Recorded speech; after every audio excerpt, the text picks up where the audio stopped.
Yeah, that's right. I have more to say about the worms.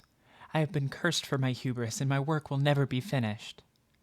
In particular, I keep coming back to the Wormfaces. This one specifically crying over a Miquella's lily. The Wormfaces are clearly living creatures with emotions and memories, and the lily is growing over a gravestone.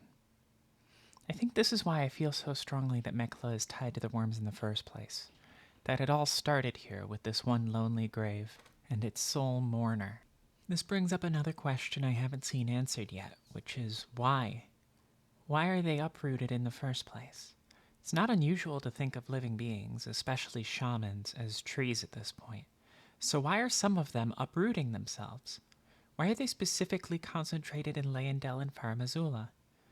I think the answer relies with the same reason why the Shadu tree began to emit thorns rather than its previous blessings, and why its followers adopted those impenetrable thorns as weapons of their own. The sorcery itself reads, "Sorcery of those who abandoned the practice of incantations after devout faith rewarded them with only despair. The caster wounds their own flesh by using impenetrable thorns grown from the Shadu tree, which then sprout from the earth. This sorcery can be used repeatedly. The image of the twisted Shadu tree is an edict. Denounce their ways. Do them harm, for they have abandoned us." While the Mantle of Thorns reads, "The caster wounds their own flesh using impenetrable thorns grown from the Shadu tree, which then cover the body entirely. Once covered, dodge rolls will damage enemies. The image of the misshapen Shadu tree is an edict. Spurn all that exists. Wound all that exists. For we have been abandoned." The land was abandoned by the grace of gold, which was continually consumed and, once the age of abundance ended, an extremely finite resource, granted to fewer and fewer. The Erd tree withdrawing its sap into the center the way someone's blood might collect in their core and avoid their extremities. And maybe it's just the tree running dry. It would explain how easily it burns and the change of heart from using flames and deciding they were blasphemous. The powers used by the Shadu tree have ruins left all across the mountains of the giants, often piercing a corpse and propping it up in a way that's reminiscent of Godwin's Deathblight, linking back to Marika and her possible powers on the field of battle. That grace of gold had to be plentiful then. Those trees grew to such heights as to impale giants, after all. Since it wasn't native to the lands between and was brought there by the Erd tree, and since the Erd tree was itself stealing it from the then Shadu tree, we can safely assume the gold kind of ran out. There's a reason you can't find more than tarnished golden sunflowers outside of Altus, the same reason why the dark, withered sunflowers of the Land of Shadow are among the holiest ingredients one could hope to find. The Erd tree's gold was a temporary blessing, fleeting, inherently finite, and pillaged from the Shadu tree, which presumably produced all the gold stolen by Marika, sucked dry like a Capri Sun pouch, left twisted and gnarled, abandoned. So there's this thing with neurons, okay? Sidetracking, I know, but hang in there.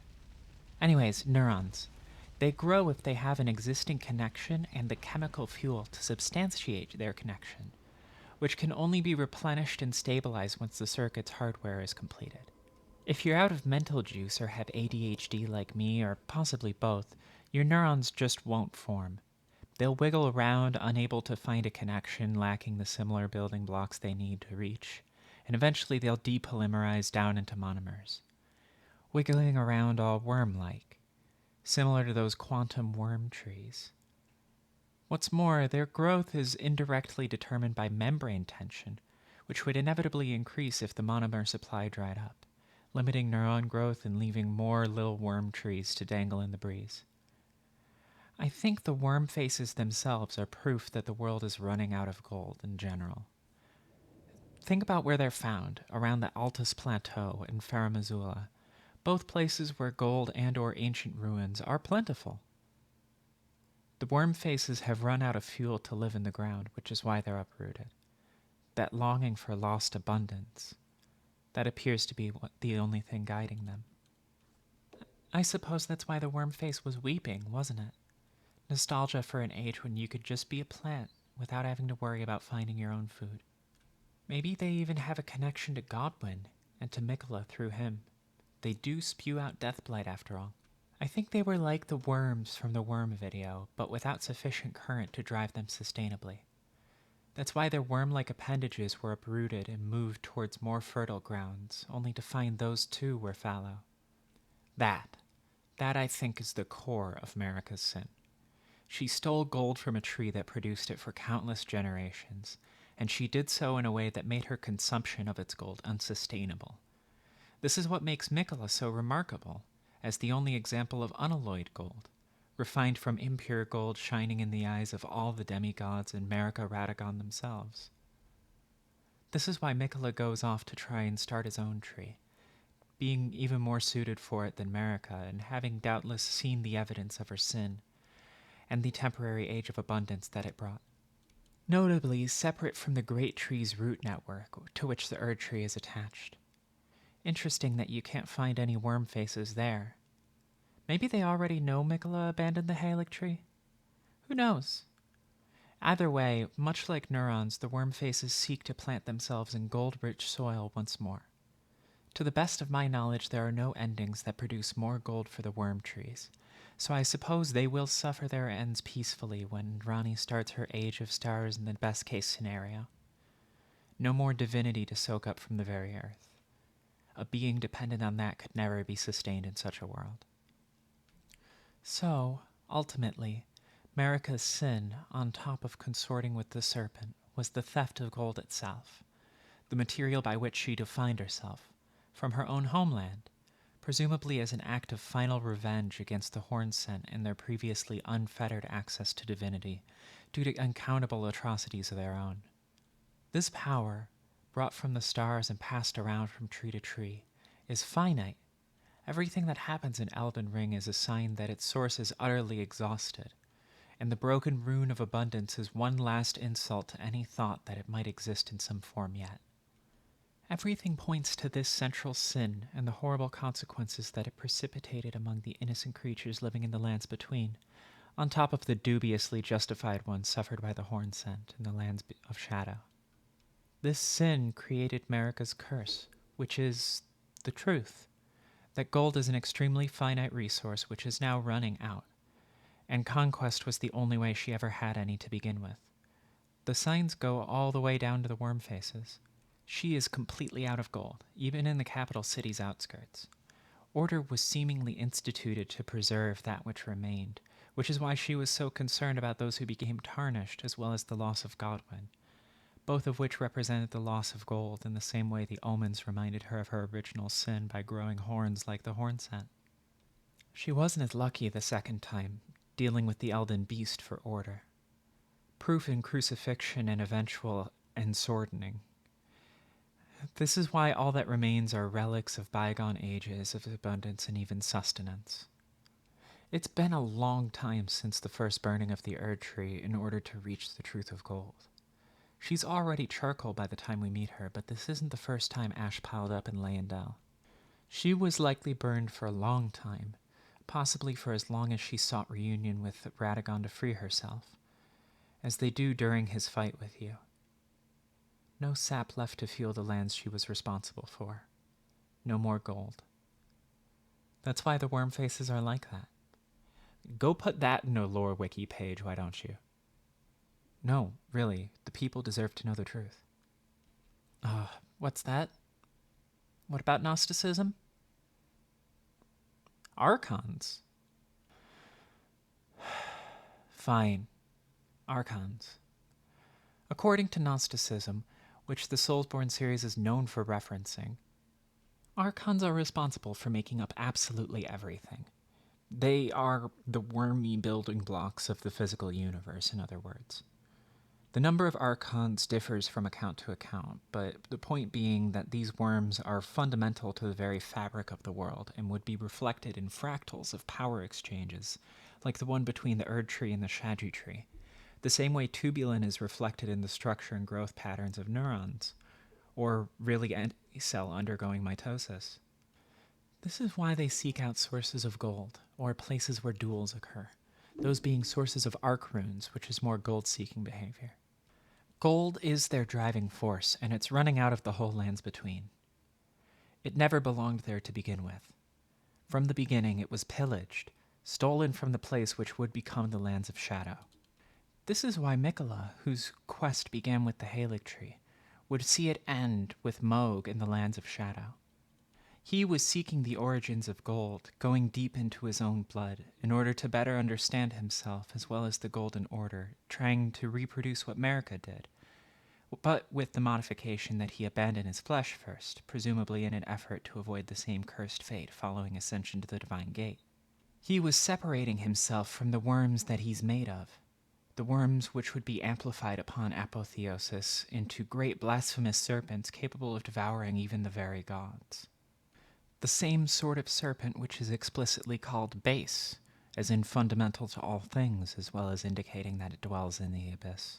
Inside of Mesmer's eye socket, we can see it looks less like a pile of snakes and more like a nest of worms, representing the origin of the base serpent.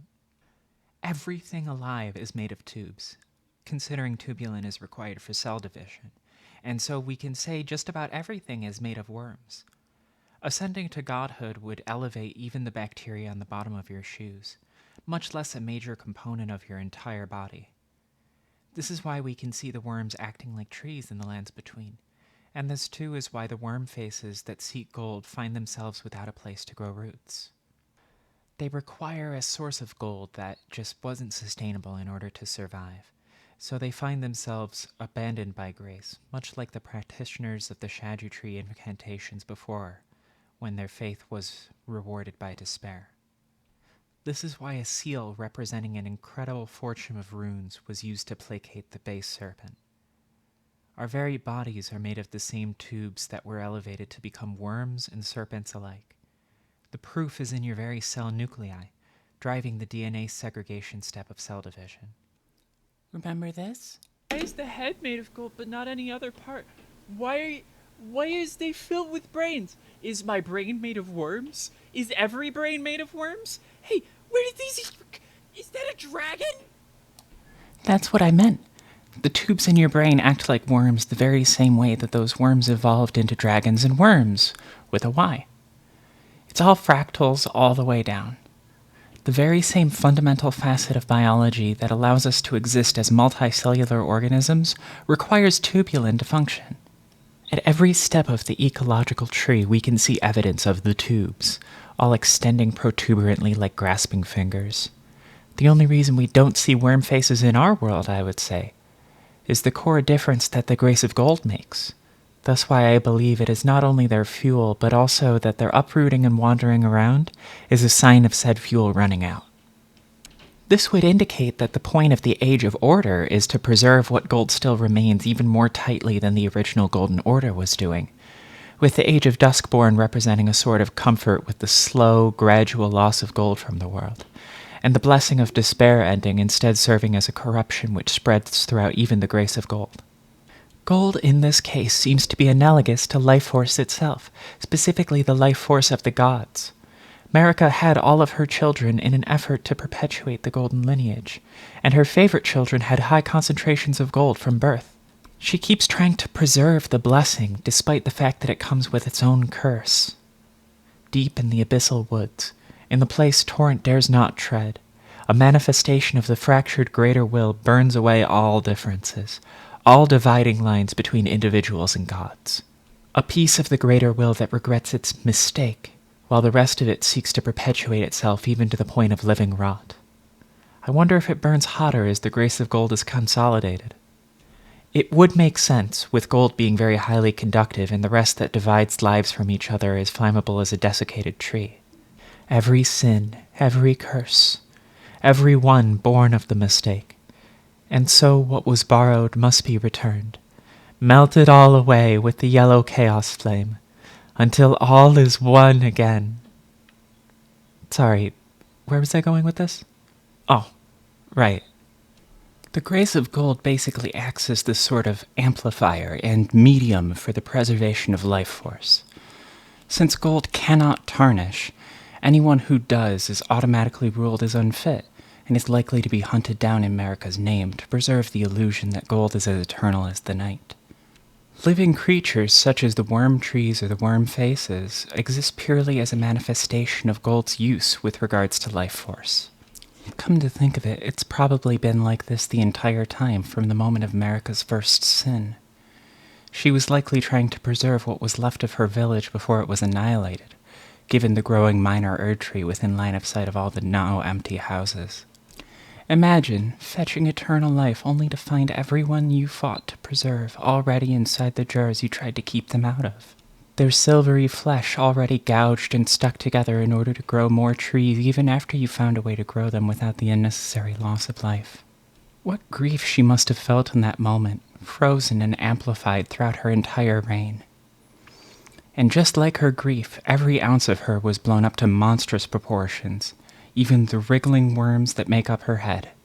They were likely satisfied while there was still an abundance of gold to go around, but once it started running out, it was clear it was only ever being bled from reserves that were bound to run dry rather than being refilled renewably.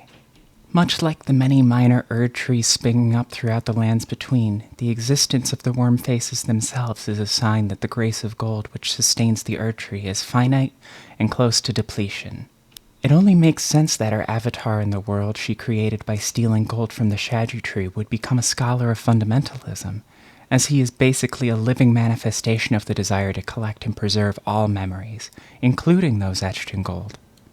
All facets of difference between lives which can be melted away by the yellow chaos flame. No more fractures, no more birth. Much like the souls forced into those jars. No wonder Marika finds the chaos flame repulsive. It seeks to undo everything she lived for. And yet, the more she consolidates the grace of gold, the more areas become vulnerable to the chaos flame. The more lives that wish they were never born. The more Wormfaces uprooted from their homes, trying desperately to cling to any vestige of gold remaining. Weeping with what cognition they have in grief at the loss of the Age of Abundance and its associated symbols. Much like my poor Neurons, trying to finish the script conclusively without unnecessary discursion while having ADHD. I might be acting like Marika, trying to preserve this discussion about the worm guys until people take notice of it.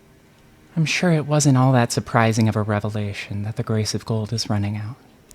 It's practically text, much less subtext. After all, the fallen leaves tell a story. That story speaks to the increasing scarcity of gold. The reason it's running out is, in part, because it was stolen from a formerly renewable source tended by the Horn Scent, though doubtless at the cost of countless shaman lives. No wonder Marika felt like it was hers to take, regardless of how sinful the act would prove to be. It represents the fruits wrung from the blood of her fellow shamans. A shame that it proved to be so finite a blessing, this symbol of so-called eternity. It must have felt hollow from the beginning. Maybe she, like the Wormfaces, spent the rest of her time grieving that age of abundance. The lives she initially sought to preserve already lost. Or perhaps she became like an overzealous gardener, constantly pruning any remote signs of illness or disease. Maybe she even saw the end coming where it's all melted together under a lord of frenzied flame and spent the last of her life force shattering the ring in an attempt to slow it down with extra fractures. Whatever the reason, it's clear she's grieving, down to the very Wormfaces in her capital city. This is why I refer to the Age of Stars as the kindest ending, because it brings an end to the vicious cycle of mortality seeking divinity, and in doing so, also brings an end to Marika's curse. The same cycle that began with people getting cut up and stuffed into jars to try and reach the heavens. And yeah, that's basically what the Weeping Wormface made me think. So, nothing much, but I figured it was worth sharing. Let me know in the comments if anything was confusing and I'll do my best to clear things up.